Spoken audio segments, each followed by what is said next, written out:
Hello and welcome. My name is Madison and I'm a mental health therapist, and today we're going to be discussing something that comes up a lot in sessions and I think is an important thing to build awareness around. It's an important skill for people to have, and that is boundaries.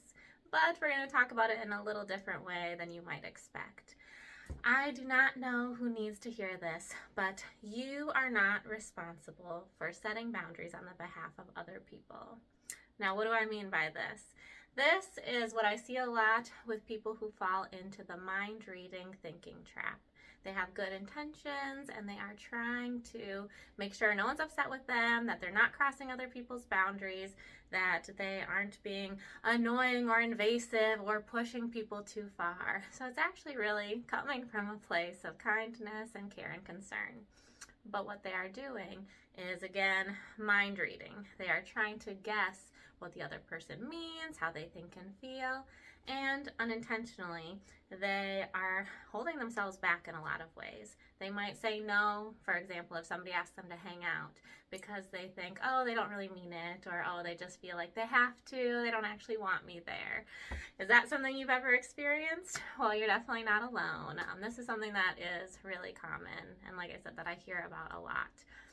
Even in Minnesota, it's funny because my husband's from Ohio, but we moved to Minnesota, and there's always been this saying growing up, Minnesota nice.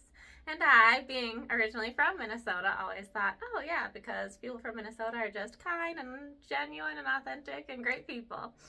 And he is the one who brought me to reality and said, no, actually what that phrase, Minnesota nice, means is that y'all are passive aggressive. We don't actually say what we mean, and we're doing this thing where we expect other people to guess or read into the little subtle signs that we're sending them and judge our boundaries for us. We expect people to read our minds, adjust their behavior so that we don't actually have to do the work of saying what we mean.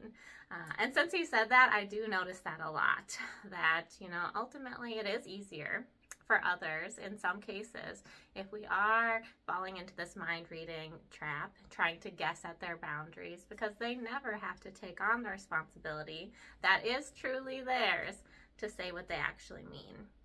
So that is one of the reasons I think this is so important. And the other being that if we are setting boundaries on the behalf of others, again, we are holding ourselves back. This might not actually be a boundary this other person has, but we are judging based on our own way of thinking. And that's an important thing to remember. So many times I see and hear of people who are judging what boundaries other people might have. They're trying to guess at what other people are thinking and feeling, but they are doing so from their lens. And we all think very differently. Our thinking patterns are conditioned from years and years of messaging, all of our experiences, all of the things that we've been told and taught, and that is unique for every single person. This pattern I notice a lot with perfectionists, or people who have high standards for themselves.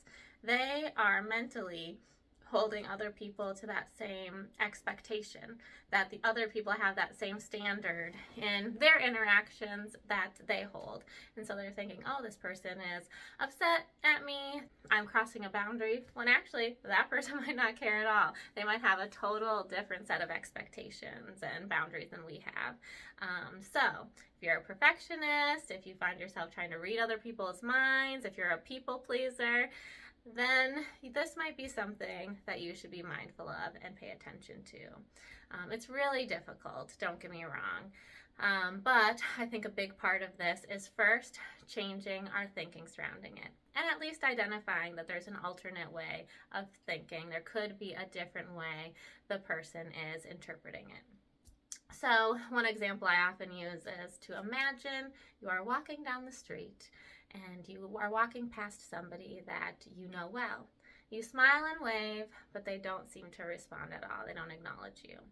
Now, there are a lot of different ways we could think about that situation.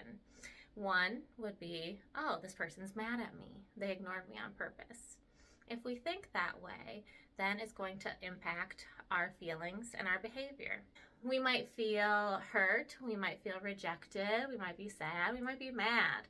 And as a result, we are going to respond accordingly with our behavior. We are going to maybe confront them when we don't need to. We might isolate ourselves. We might start gossiping or complaining to other people, causing further drama within our friend group, but ultimately escalating the situation in a lot of different ways in our mind and in our actions. But that same situation, there is another way we could think about this. If instead we thought, oh, they must not have seen me, or, oh, they must be preoccupied, maybe they have a lot going on. Just by thinking that different way, our behavior and our feelings are going to shift. Our feelings might be more content, at peace, maybe even concerned for them. And as a result, our behavior is going to be something like reaching out, trying to connect, expressing concern, or trying to check in on them. Or it simply could just be we go about our day unbothered. So, same situation, different ways of thinking. And that can change the outcome of our feelings and our behavioral response. So that's an important thing to distinguish. It is never a situation that causes us to feel and behave the way that we do. It is how we think about it. So this next tool might get a little iffy. Some of you may be hesitant because I know it has a bad rap, the phrase that I'm going to use. But what I encourage clients sometimes to do is to take a naive mindset. Again, I know naive sounds bad. We think of it in this negative way, but stick with me. In this case, taking a naive mindset means that we do not assume any intention. We take people at what they're expressing us. We're taking what they say to us as being true. We are not going to guess. We are not going to mind read. We are going to stop ourselves and recognize this is what they are telling me, and this is what I am going to expect from them, because that's what I'm seeing and hearing. Now, that does not mean that we're intentionally overstepping people's boundaries. Of course, we need to respect boundaries if they are communicated to us.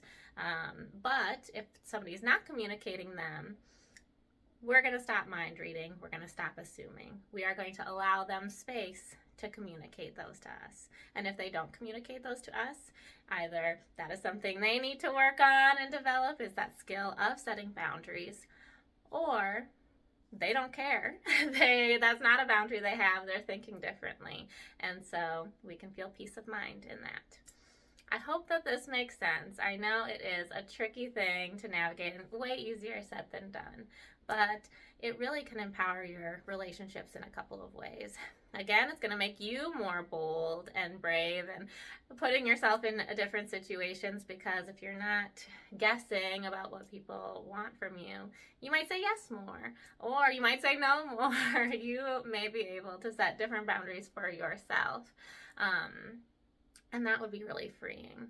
On the other hand, it can empower other people to communicate. So often, if people are in this dynamic, especially in their relationships or in their household, people they live with daily often fall into this pattern of expecting that their partner is going to read their mind, and they get upset if their partner doesn't, when really it's not their job. So if both people just said, hey, we're going to assume that we mean what we say, and we need to mean what we say and communicate our boundaries. We can't expect our partner to read our minds. Then their communication is going to be a lot more open, and it's going to be healthier. So all around, a win-win.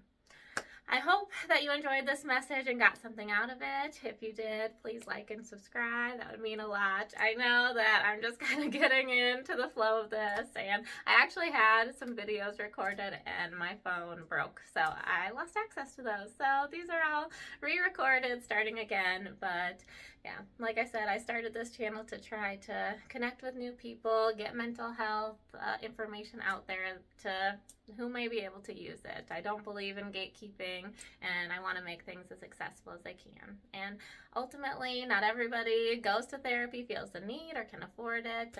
And while I do encourage it, this definitely can't replace therapy. Hopefully, again, it gets to the right people and they can get something out of it. All right. Well, I appreciate you watching, and I'll see you the next time. Bye.